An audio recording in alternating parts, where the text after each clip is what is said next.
বন্ধুরা, ফাল্গুনি রান্নাঘরে আপনাদের সবাইকে স্বাগত জানাই। তো আমি এখন কোলা বাগানে চলে এসেছি কোলা মোচা পাড়ার জন্য। তো দুটো কোলা মোচা পেড়েছি, এগুলো নিয়ে এখন রান্নাঘরে যাব, দিয়ে আপনাদেরকে দেখাবো কোলা মোচার রেসিপি। তো আপনারা প্রথম থেকে শেষ অবধি পুরো ভিডিওটা দেখতে থাকুন আমার সাথে। চলুন বন্ধুরা, তবে রান্নার কাছে এবারে যাওয়া যাক।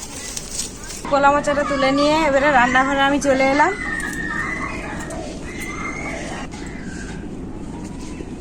আমরা তো রান্নাঘরের সময় চলে এসেছি। এরপর আমরা মোচাগুলো ছাড়িয়ে নেব।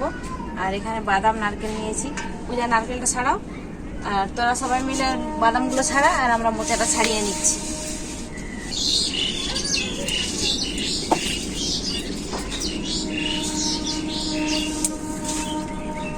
এগুলো পুরো নৌকার মতো লাগছে, ছোটবেলায় এগুলো নৌকো করে খেলতাম। জলে ভাসি দিচ্ছি, কত সুন্দর জলে ফুল দিয়ে সাজিয়ে।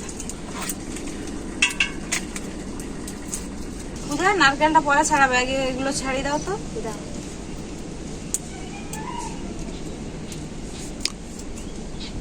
বন্ধুরা, কলা ফুলের কোনগুলো ছাড়িয়ে বেছে ফেলতে হয় আমি আপনাদেরকে দেখিয়ে দিচ্ছি।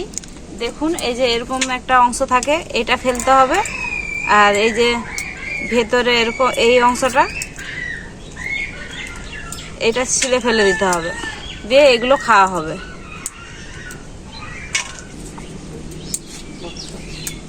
একইভাবে সব কলা মোচাগুলোই ছাড়িয়ে নেব। নারকেলটা আমি এরকম করে ভেঙে নেবো, ছোট ছোট করে নারকেলগুলো আমি কেটে নেবো।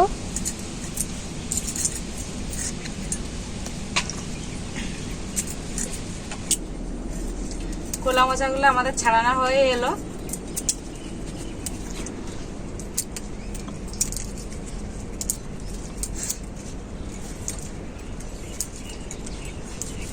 দিদা বাদাম ছাড়াটা না ঘুমিয়ে পড়াটা গো। বাদাম ছাড়াতে ছাড়াতে ঘুম ধরে যাচ্ছে, আর কি করবো। দেখো আমার কতগুলো নারকেল ছাড়ানো হয়ে গেল। সত্যি তুই পারবি তাড়াতাড়ি।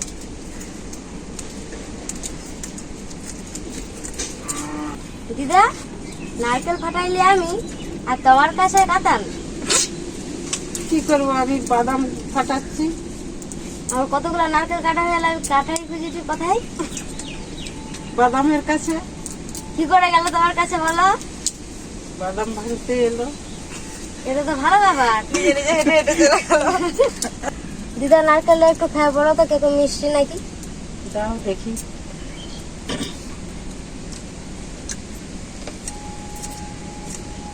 মিষ্টি, খুব মিষ্টি, ভালোই হচ্ছে। ছোট ছোট নারকেল মিষ্টি হয়। ভাবছি গোটাটাই খেয়ে নেবো রান্নার আগে। হ্যালো, আমার কলা মোচাগুলো সব এরকম ভাবে ছাড়িয়ে নিয়েছি। আর এইগুলোকে ছাড়াতে হবে না, এগুলো এরকমই রেখে দেবো। এগুলোকে কুচি কুচি করে কেটে নেব। তো প্রথমে আমি একটা পাত্রে জল নিয়ে নিয়েছি, এতে একটু হলুদ দিয়ে দেবো। হলুদটা দাও তো বৌদি।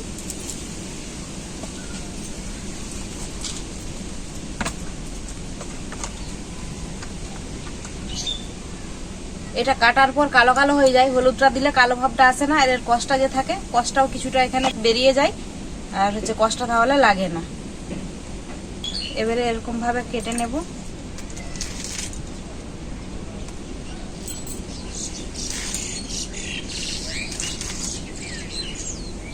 একদম এরকম কুচি কুচি করে।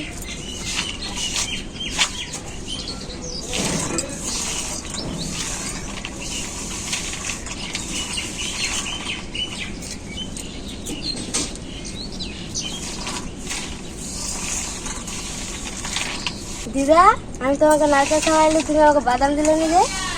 বাদাম বলবি তো, বাদাম খাবি এই কথা তো। নে খা দুটা। কাঁচা বাদাম অল্প করে খাবে, পেট চালিয়ে দিবে।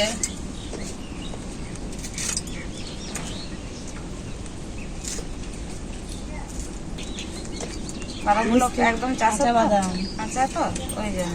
আমি এটা ছাড়াইনি, এটা এইভাবে কুচি কুচি করে কেটে নিয়েছি।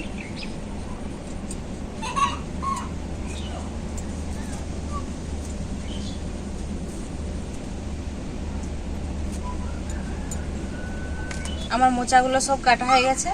এগুলো হলুদ জলে কিছুক্ষণ ভিজিয়ে রাখবো, যাতে কষটা খুব ভালো করে বেরিয়ে যায়। উনুনে কড়াইটা বসিয়ে দিয়েছি মোচার রেসিপির জন্য। কড়াইতে উনুনে জল দিয়ে দেবো।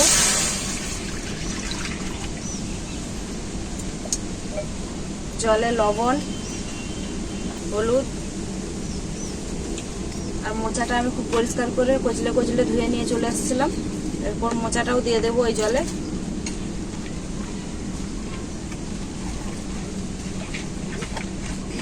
এরপর আমি মোচাটা কিছুক্ষণ ঢেকে সেদ্ধ করে নেব। তো পুরো জলটা শুকনো করব না, জলটা আমি গেলে নেব মোচা থেকে, অল্প একটু সেদ্ধ হলেই।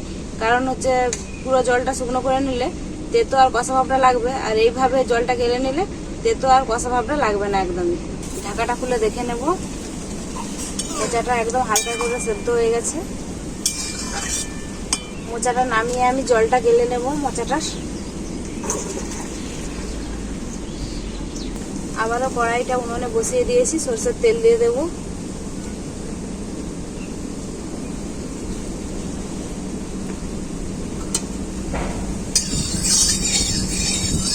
তেলটা একটু গরম হোক, বাদামগুলো ভেজে নেব।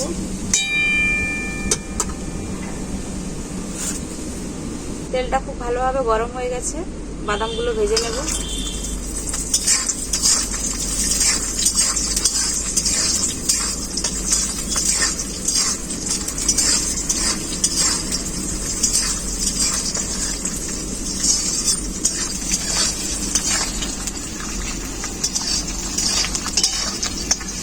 বাদামটা আমার খুব ভালো করে ভাজা হয়ে গেছে, এরপর আমি নামিয়ে নেব।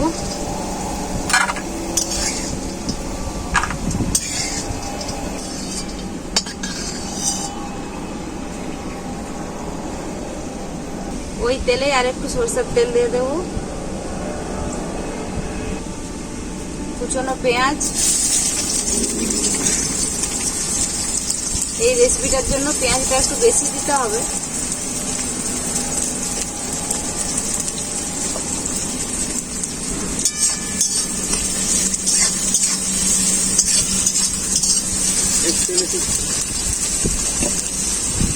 পেঁয়াজটা যাতে তাড়াতাড়ি গলে যায় তার জন্য লবণ।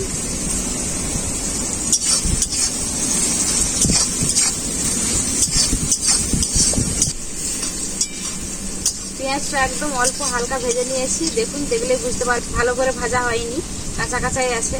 এরপর আমি কেটে রাখা আলুগুলো দিয়ে দেবো। আলুগুলো এই সাইজের কেটেছি, আলুগুলো দিয়ে দেবো।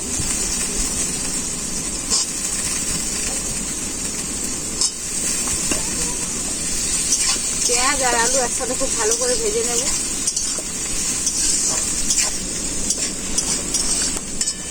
পেঁয়াজ আর আলুটাকে একটু অল্প একটু ঢাকা দিয়ে দেবো। ঢাকাটা খুলে দেখে নেব। পেঁয়াজ আর আলু খুব সুন্দর সেদ্ধ হয়ে গেছে।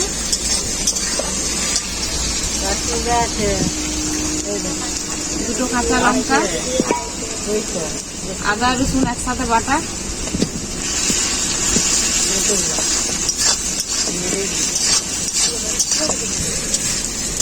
আদা আর রসুনটা খুব ভালো করে ভাজা হয়ে গেছে আলু আর পেঁয়াজের সাথে। এখানে আছে জিরে বাটা আর ধনে বাটা একসাথে দিয়ে দেবো।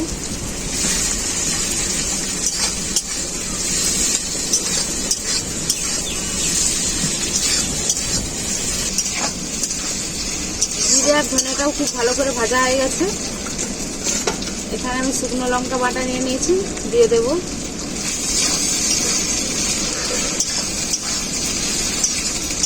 বাটা মশলায় রান্না করলে তার স্বাদটাই হয় আলাদা।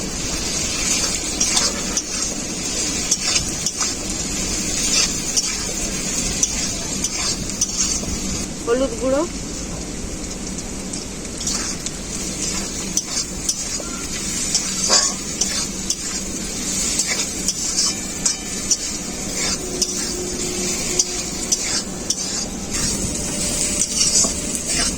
মশলাটা খুব ভালো করে ভাজা হয়ে গেছে। এরপর জল ছাড়া আমি মোচাটা দিয়ে দেব।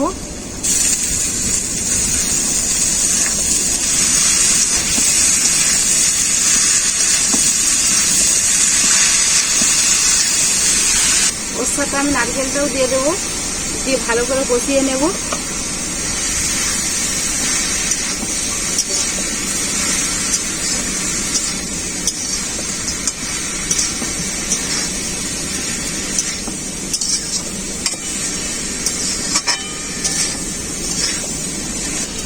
সবকিছু খুব ভালো করে কষিয়ে নিয়েছি। এরপর জল না দিয়ে ঢাকা দিয়ে সেদ্ধ করে নেবো আরো কিছুক্ষণ। 5 মিনিটের মতো ঢাকা দিয়ে রেখেছিলাম। এরপর ঢাকাটা খুলে দেখে নেব।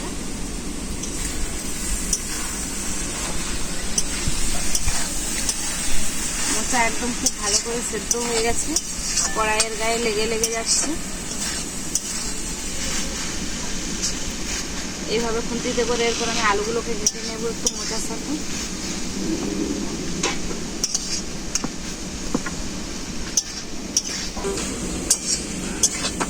আলুগুলোকে মোচার সাথে খুব ভালোভাবে ভেজে নিয়েছি। এরপর পরিমাণ মতো জল দিয়ে দেবো।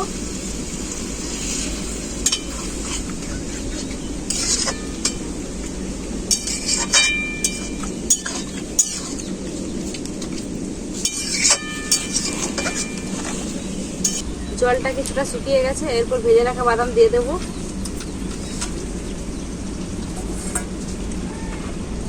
গরম মশলা,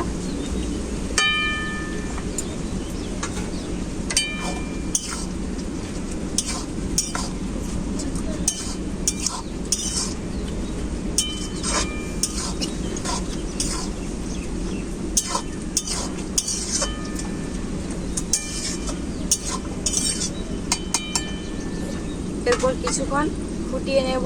বাদাম আর গরম মশলা দেওয়ার পর ঝোলটা কিছুক্ষণ ফুটিয়ে নিয়েছিলাম। এরপর পরিমাণ মতো চিনি দিয়ে দেবো। চিনিটা এই রেসিপিটাই দিতেই হবে, চিনিটা না দিলে স্বাদটা ভালো লাগবে না।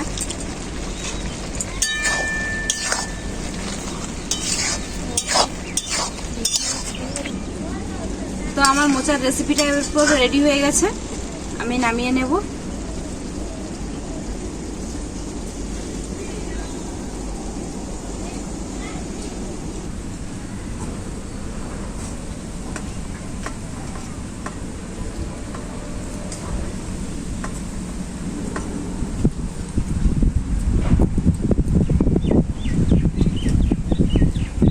পূজা রান্না কেমন হলো? অসাধারণ, ভালো হয়েছে। এরকম ভাবে মোচার রান্না খেয়েছো কোনোদিনও? না, আমি কোনোদিন খাইনি, ফার্স্ট টাইম খাইনি।